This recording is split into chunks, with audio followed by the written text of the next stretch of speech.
So good morning guys. तो चलिए start करते हैं आज के यानी कि 24 सितंबर के इंपॉर्टेंट करंट अफेयर्स को। देखिए पहला प्रश्न क्या है कि असम में चाय उत्पादन को बढ़ावा देने के लिए किस जिले में चाय पार्क स्थापित किया जाएगा? तो आंसर होगा कामरूप। तो असम सरकार राज्य में चाय के उत्पादन को बढ़ावा देने के लिए राज्य के कामरूप जिले के चाय गांव में एक चाय पार्क स्थापित करेगी।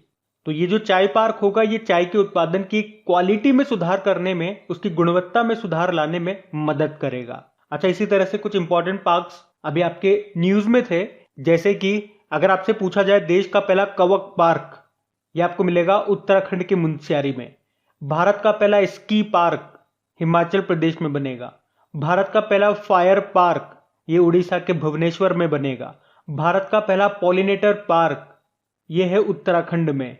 उसी तरह से आपने पढ़ा होगा भारत का पहला टायर पार्क, बताओ कहां पर बनेगा?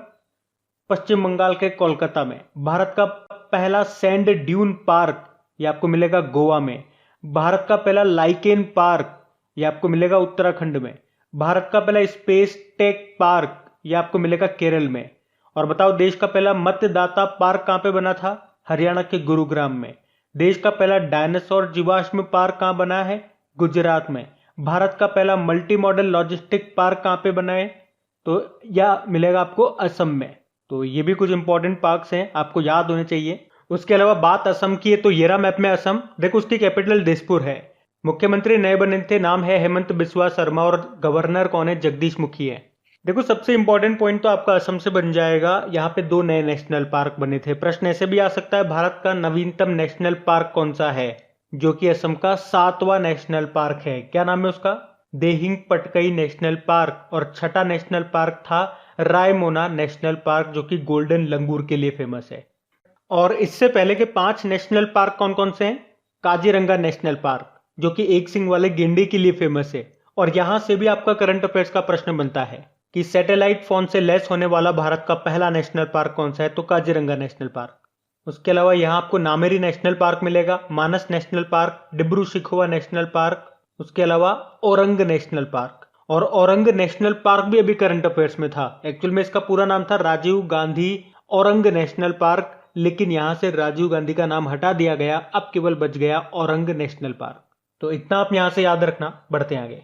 फिर बताइए अभी हाल ही में किसे 2021 का चेंज मेकर पुरस्कार के लिए चुना गया है? तो आंसर होगा फेरोज फेजा बीथर को। तो अभी bill and Melinda Gates foundation के द्वारा अच्छे स्वास्थ्य और कल्याण को बढ़ावा देने वाले उनके कामों के लिए बांग्लादेश की फेरोज फेजा बीथर को 2021 के चेंज मेकर अवार्ड के लिए चुना गया है। ये मोनर स्कूल के सह संस्थापक है, जहां पर युवाओं को प्रशिक्षण के माध्यम से मानसिक स्वास्थ्य देखभाल के महत्व के बारे में शिक्षित किया जाता है। क्या नाम है? फेरोज फेजा बीथर। किस देश की है ये? बांग्लादेश की है। बाकी सबरना रॉय टाइम्स एक्सीलेंस अवार्ड 2021 मिला था इनको। डॉक्टर शैलेंद्र सिंह कछुओं के संरक्षण के लिए बहलर टर्टल कंजर्वेशन अवार्ड 2021 इनको मिला था। और नुक्लू फॉर्म जानते हो ना आप? व्हीटली अवार्ड 2021 मिला था, जिसको ग्रीन ऑस्कर भी कहा जाता है, अमूर फॉल्कन के संरक्षण के लिए। ये पहले भारतीय हैं जिनको ये पुरस्कार मिला। कहां से हैं? नागालैंड से। तो ये ध्यान रखना। बढ़ते आगे। और हाँ गाइस, देखिए इंडिया के टॉप बैंक एडुकेटर्स एक बार फिर अनअकैडमी पर आपके लिए ला रहे हैं ढेर सारी फ्री क्लासेस। तो अनअकैडमी की हर क्लास कंडक्ट की जाती है आपके बैंक की हर परीक्षा की तैयारी को और भी ज्यादा मजबूत करने के लिए। और ये सारी फ्री क्लासेस आपको मिलेंगी अनअकैडमी पर, जहां पर आप अपने फेवरेट टीचर के साथ अपने घर से अपने पर्सनल शेड्यूल के हिसाब से पढ़ सकते हैं। और अनअकैडमी की हर क्लास आप लाइव नहीं तो बाद में रिकॉर्डेड सेशन के द्वारा भी अटेंड कर सकते हैं। और अगर आप चाहें तो क्लास को डाउनलोड करके ऑफलाइन भी देख सकते हैं। और आप लाइव क्लास में आस्क अ डाउट फीचर के द्वारा टीचर से अपने डाउट भी क्लियर करवा सकते हैं। और आप लाइव क्विजेज और टेस्ट सेशन भी अटेंड कर सकते हैं, जहां पर आपको अपनी लाइव रैंकिंग भी देखने को मिलेगी। और अनअकैडमी पर टोटल 12 भाषाओं में क्लासेस कंडक्ट होती है। तो आप अपनी फेवरेट भाषा में क्लास अटेंड कर सकते हैं। आप अपने टीचर के साथ इंटरेक्ट कर सकते हैं, लाइव पोल में पार्ट ले सकते हैं। और ये सभी फीचर आपको मिलेंगे एक ही प्लेटफॉर्म पर, एक ही सब्सक्रिप्शन के साथ। तो आज ही सब्सक्राइब करें अनअकैडमी पर और इन सभी बेनिफिट्स का लाभ उठाइए। और हाँ देखिए, अगर आप मेरा कोड जो कि है क्रेक एग्जाम 10 यूज करते हैं तो आपको एडिशनल 10% का इंस्टेंट डिस्काउंट भी मिलता है। तो आपको इन सभी क्लासेस के जो लिंक हैं वो नीचे डिस्क्रिप्शन में मिल जाएंगे, तो वहां जाकर के आप इन सबका बेनिफिट उठा सकते हैं। अभी हम बढ़ते हैं आगे। फिर बताइए, अभी हाल ही में किसे नागरिक उड्डयन सचिव के रूप में नियुक्त किया गया? तो आंसर होगा राजीव बंसल को। तो अभी आईएएस अधिकारी हैं ये राजीव बंसल, जिनको नागरिक उड्डयन मंत्रालय के सचिव के रूप में नियुक्त किया गया है। वैसे ये वर्तमान में एयर इंडिया के सीएमडी हैं। और ये किनका स्थान लेंगे? प्रदीप सिंह खरोला का स्थान लेंगे, जो कि अभी 30 सितंबर को रिटायर्ड हो रहे हैं। बाकी आइना राणा, ये बॉर्डर रोड ऑर्गेनाइजेशन की पहली महिला अधिकारी बनी है। वीआर चौधरी भारतीय वायुसेना के ये अगले प्रमुख होंगे। और पीपी के रामाचायुर्लू राज्यसभा के सभापति बने थे ये। और हमारे नागरिक उड्डयन मंत्री कौन है? Civil aviation minister. तो आंसर होगा ज्योतिरादित्य सिंधिया। बढ़ते आगे। फिर बताइए, अभी हाल ही में आईपीएल के इतिहास में एक टीम के खिलाफ 1000 रन बनाने वाले पहले क्रिकेटर कौन बन गए? तो आंसर होगा रोहित शर्मा। तो अभी मुंबई इंडियंस के कप्तान हैं ये रोहित शर्मा, और अभी आईपीएल के इतिहास में एक टीम के खिलाफ 1000 रन बनाने वाले ये पहले क्रिकेटर बन गए हैं। और किसके खिलाफ इन्होंने ये 1000 रन बनाए? तो केकेआर कोलकाता नाइट राइडर्स के खिलाफ ये उपलब्धि इन्होंने हासिल की है। अभी कल ही हम लोगों ने पढ़ा था कि आईपीएल के इतिहास में किसी भी एक टीम के लिए 200 मैच खेलने वाले पहले क्रिकेटर बने थे। कौन? विराट कोहली। अभी आईपीएल चल रहे हैं, 14th नंबर का ये एडिशन है। कहां पे चल रहे हैं? यूनाइटेड अरब अमीरात में। ये पहले भारत में होने थे, कुछ मैच इसके भारत में भी हुए और बचे हुए अब ये हो रहे हैं यूनाइटेड अरब अमीरात में, क्योंकि कोविड आ गया था इसलिए भारत में कंटिन्यू नहीं किए गए थे। इसके पहले वाला जो एडिशन था पिछले साल का 13वां एडिशन, वो भी यूनाइटेड अरब अमीरात में ही हुआ था, जिसे मुंबई इंडियंस ने जीता था। अच्छा, आईपीएल का टाइटल स्पॉन्सर कौन है?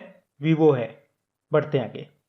फिर बताइए, अभी हाल ही में जारी ग्लोबल स्टार्टअप इकोसिस्टम रैंकिंग में बंगलुरु कौन से स्थान पे रहा है? तो आंसर होगा 23वें स्थान पे। तो अभी हाल ही में जारी ग्लोबल इकोसिस्टम रिपोर्ट 2021 में कैलिफोर्निया की सिलिकॉन वैली ये सबसे ऊपर है, यानी कि टॉप पर है। जबकि भारत की सिलिकॉन वैली कही जाने वाली बेंगलुरु ये 23वें स्थान पे आ गई है। पिछले साल 2020 में ये 26वें स्थान पे थी, अब ये आ गई 23 नंबर पे। उसी तरह से दिल्ली 36 नंबर पे है। और मैं आपको बता दूं कि जो मुंबई है लगातार दूसरे साल टॉप इमर्जिंग इकोसिस्टम रैंकिंग में टॉप पे रहा है। स्टार्टअप से आपको याद आता होगा, अभी हमने पढ़ा था कि इलेक्ट्रॉनिक्स एंड आईटी मिनिस्ट्री ने स्टार्टअप्स को बढ़ावा देने के लिए एक पोर्टल लॉन्च किया था। नाम बता सकते हो उस पोर्टल का? समृद्ध पोर्टल। और अभी इसी तरह से केरल ने भी स्टार्टअप्स के लिए डिजिटल हब का उद्घाटन किया था, तो ये भी ध्यान रखना। बढ़ते आगे। अच्छा, फिर बताइए कि अभी हाल ही में जारी फ्रीडम हाउस ग्रुप की रिपोर्ट के अनुसार इंटरनेट की स्वतंत्रता के मामले में दुनिया में सबसे खराब देश कौन सा है? तो आंसर होगा चाइना। तो अभी international freedom advocacy group freedom house की रिपोर्ट के अनुसार इंटरनेट की स्वतंत्रता के मामले में दुनिया में सबसे खराब देश बताया गया है चाइना को, जिसके बाद ईरान, फिर म्यांमार, फिर क्यूबा और फिर वियतनाम को रखा गया है। अच्छा, आपको याद होगा अभी हमने ग्लोबल इनोवेशन इंडेक्स पढ़ा था, बताओ उसमें भारत की रैंक क्या थी? 46। टॉप पे कौन था? स्विट्जरलैंड। और इस इंडेक्स को जारी किसने किया था? वर्ल्ड इंटेलेक्चुअल प्रॉपर्टी ऑर्गेनाइजेशन ने। और मुझे आप बताओगे क्या, ease of doing business report ये कौन सा संगठन इसको जारी करता है? तो इसको वर्ल्ड बैंक जारी करता है, जिसने अब इसको बंद करने का फैसला किया था। और टाइम्स की 100 सबसे प्रभावशाली लोगों की सूची आई थी, जिसमें 3 भारतीय थे। कौन कौन? प्रधानमंत्री नरेंद्र मोदी, पश्चिम बंगाल की मुख्यमंत्री ममता बनर्जी और सीरम इंस्टीट्यूट ऑफ इंडिया के सीईओ आधार पूनावाला। और अगर मैं आपसे पूछूं कि अभी जो Hurun India future unicorn list 2021 आई थी, उसमें भारत कौन से स्थान पे रहा? तीसरे स्थान पे रहा है, 3rd नंबर पे। पहले स्थान पे यूएसए, दूसरे नंबर पे है चाइना। और यूनिकॉर्न कंपनीज किनको कहा जाता है? जिनकी वैल्यूएशन, उन कंपनीज की जिनकी वैल्यूएशन $1 बिलियन से ज्यादा होती है, यूनिकॉर्न कंपनीज उनको कहा जाता है। उसके अलावा बताइए, घरेलू मूल्य सूचकांक यानी कि ग्लोबल होम प्राइस इंडेक्स के मामले में भारत 55वें स्थान पे रहा था, टॉप पे रहा था टर्की। और आपको याद होगा वैश्विक ऊर्जा संक्रमण सूचकांक, जिसको वर्ल्ड इकोनॉमिक फोरम जारी करता है, यानी कि ग्लोबल एनर्जी ट्रांजिशन इंडेक्स 2021, उसमें भारत 87 नंबर पे था, टॉप पे स्वीडन रहा था। और वर्ल्ड प्रेस फ्रीडम इंडेक्स जिसको रिपोर्टर्स विदाउट बॉर्डर ने जारी किया था, उसमें भारत 142 नंबर पे था। टॉप पे कौन सा देश था? नॉर्वे था। और वर्ल्ड हैप्पीनेस इंडेक्स जिसको यूनाइटेड नेशन ने जारी किया, उसमें फिनलैंड टॉप पे था, भारत 139 नंबर पे था। आपको याद होगा यूनाइटेड नेशन ने ही अभी जो सस्टेनेबल डेवलपमेंट गोल इंडेक्स जारी किया था, उसमें भी फिनलैंड टॉप पे रहा था और भारत उसमें 120वें स्थान पे था। और जिस तरह से यहाँ पे इंटरनेट की बात हो रही है, कुछ समय पहले एक इंक्लूसिव इंटरनेट इंडेक्स 2021 आया था जिसको इकोनॉमिस्ट इंटेलिजेंस यूनिट ने जारी किया था। उसमें भारत 49 नंबर पे था और उसमें टॉप पे स्वीडन रहा था। तो ये पॉइंट भी आप ध्यान रख सकते हैं। बढ़ते हैं। फिर बताइए, अभी हाल ही में किसने दोहा में अपना 24वां विश्व खिताब जीता है? स्नूकर की बात हो रही है, तो आंसर होगा पंकज आडवाणी। तो अभी भारतीय स्नूकर स्टार हैं ये पंकज आडवाणी, जिन्होंने फाइनल में पाकिस्तान के बाबर मसीह को हरा करके दोहा में अपना 24वां विश्व खिताब जीत लिया है। अभी कुछ दिन पहले इनके बारे में पढ़ा था, इन्होंने एशियन स्नूकर चैंपियनशिप 2021 का खिताब भी जीता था और अभी दोहा में इन्होंने अपना 24वां स्नूकर विश्व खिताब जीत लिया है। बढ़ते हैं आगे। अच्छा बताइए, वाणिज्य सप्ताह ये कब से कब तक मनाया जाएगा? तो आंसर होगा 20 से 26 सितंबर तक। तो वाणिज्य मंत्रालय, वैसे वाणिज्य मंत्री कौन है? हमारे पीयूष गोयल है। तो अभी वाणिज्य मंत्रालय ने 20 से लेकर 26 सितंबर तक वाणिज्य सप्ताह मनाने का फैसला किया है। तो इस सप्ताह में देश भर में भारत की बढ़ती आर्थिक शक्ति को प्रदर्शित करने के लिए कई कार्यक्रम और कई उत्सव भी आयोजित किए जा रहे हैं। वैसे आपको याद दिला दूं, अभी सितंबर में ही जो सितंबर का पहला सप्ताह था, 1 से लेकर 7 सितंबर तक हमने राष्ट्रीय पोषण सप्ताह के रूप में मनाया। वैसे आप जानते ही सितंबर को हम पोषण माह के रूप में मना रहे हैं। और 1 से लेकर 7 अगस्त को विश्व स्तनपान सप्ताह के रूप में मनाया था, याद होगा आपको। देखो, अगस्त में इस तरह के 3 सप्ताह हमने मनाए थे। एक तो ये हो गया, एक 19 से लेकर 25 अगस्त तक संस्कृत सप्ताह मनाया था, एक 23 से लेकर 27 अगस्त तक विश्व जल सप्ताह मनाया था। तो ये भी ध्यान रखना। बढ़ते आगे। अच्छा बताइए, अभी हाल ही में किस देश के प्रधानमंत्री को sustainable development goal progress award से सम्मानित किया गया? तो आंसर होगा बांग्लादेश। तो सस्टेनेबल डेवलपमेंट सॉल्यूशन नेटवर्क के द्वारा प्रधानमंत्री जो हैं बांग्लादेश की, कौन? शेख हसीना। उनको सतत विकास लक्ष्यों को प्राप्त करने के लिए बांग्लादेश की स्थिर प्रगति के लिए sustainable development goal progress award से सम्मानित किया गया है। वैसे टोटल सस्टेनेबल डेवलपमेंट गोल कितने हैं? 17 हैं और उनको प्राप्त करने का लक्ष्य रखा है 2030 का।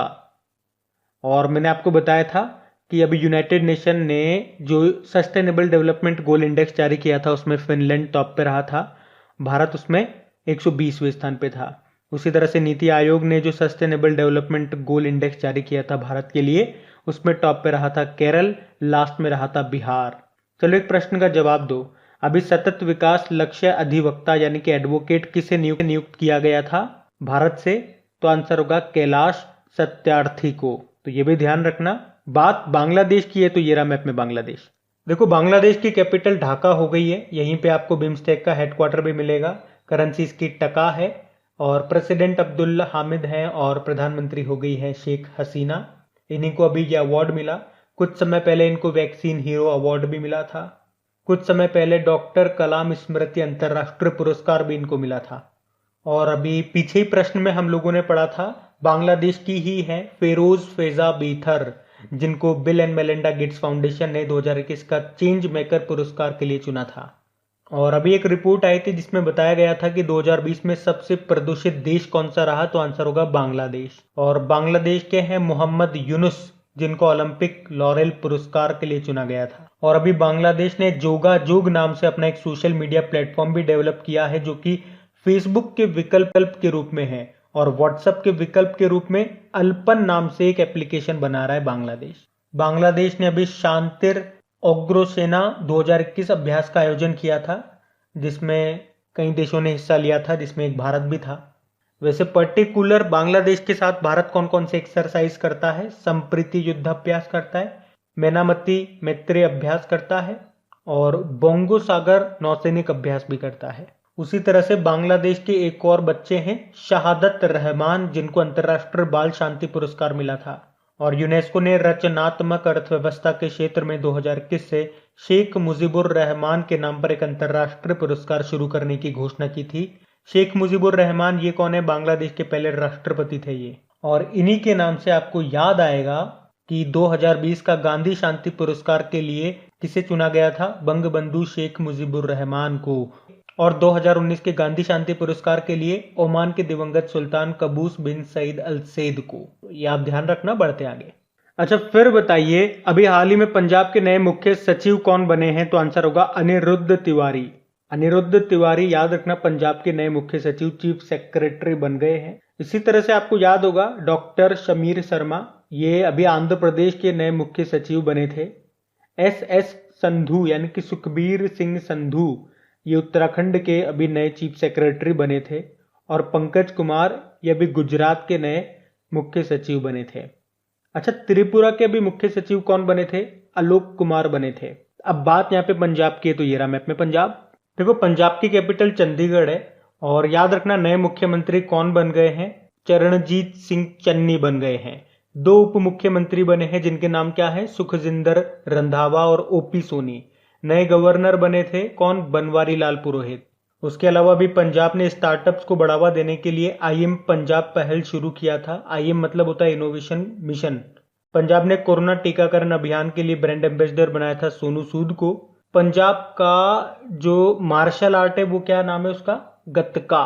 उसी तरह से बताओ, थांगता कहाँ का है? ये मणिपुर का है। मल्लखंब मध्य प्रदेश का है।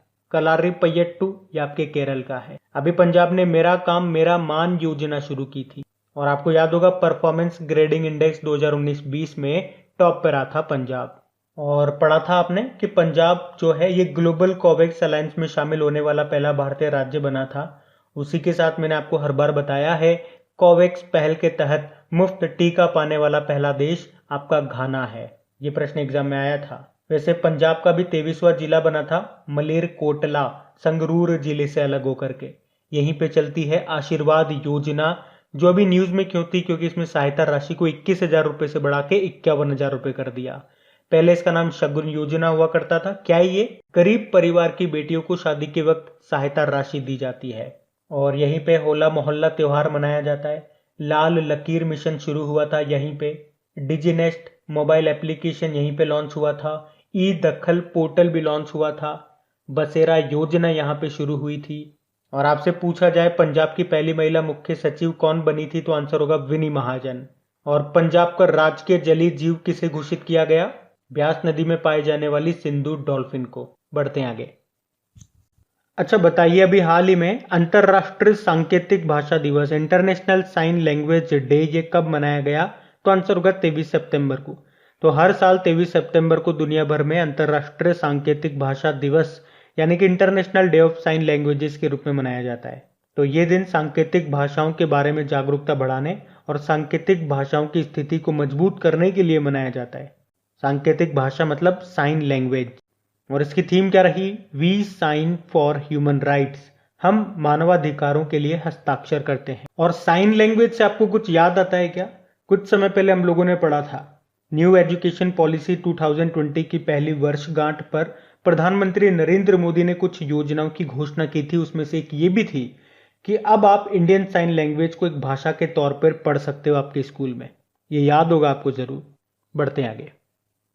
फिर बताइए, अभी एशियन डेवलपमेंट बैंक ने वित्त वर्ष 2021-22 के लिए भारत की जीडीपी ग्रोथ रेट को घटाकर कितना कर दिया? तो आंसर होगा 10%।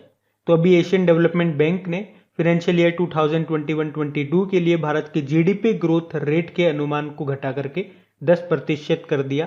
पहले इन्होंने 11% बताया था। एशियन डेवलपमेंट बैंक का हेडक्वार्टर मनीला फिलीपींस में है। इसके अध्यक्ष कौन है? मसात्सुको असाकावा है। तो अब बात करेंगे कल की वीडियो में पूछे गए प्रश्न के उत्तर की। तो देखिए, कल के वीडियो में आपसे प्रश्न क्या पूछा था कि अभी कौन सा देश शंघाई कोऑपरेशन ऑर्गेनाइजेशन का स्थायी सदस्य बन गया है? तो आंसर होगा ईरान। आप सभी ने प्रश्न का बिल्कुल सही उत्तर दिया है। और हाँ गाइज, अगर सेशन अच्छा लगा है तो इसे लाइक करके अपने दोस्तों के साथ में कम से कम एक स्टडी ग्रुप में आपके इस वीडियो के लिंक को शेयर जरूर करना। ऐसा करने से आप इस चैनल और मुझे सपोर्ट कर पाएंगे। और हाँ, अगर आप में से कोई इस वीडियो को वेरी फर्स्ट टाइम देख रहा है तो आपको बता दूं, इन सब के अलावा डेली करंट अफेयर्स के रिवीजन के लिए एक ऑडियो में पर डे तैयार कर रहा हूं, उस ऑडियो को आप जरूर सुना करें। नीचे डिस्क्रिप्शन में आपको ऑडियो रिवीजन के नाम से एक लिंक दिया गया है। जब उस लिंक पे आप क्लिक करेंगे तो मेरी ऑडियो प्रोफाइल खुलेगी, वहां पे फॉलो का ऑप्शन आएगा, उस पर क्लिक करके आप बेल आइकन को जरूर प्रेस कीजिएगा ताकि जब भी इस तरह के इंपॉर्टेंट ऑडियोज अपलोड हो उसका नोटिफिकेशन आपको मिल सके। ठीक है गाइज, थैंक यू गाइज।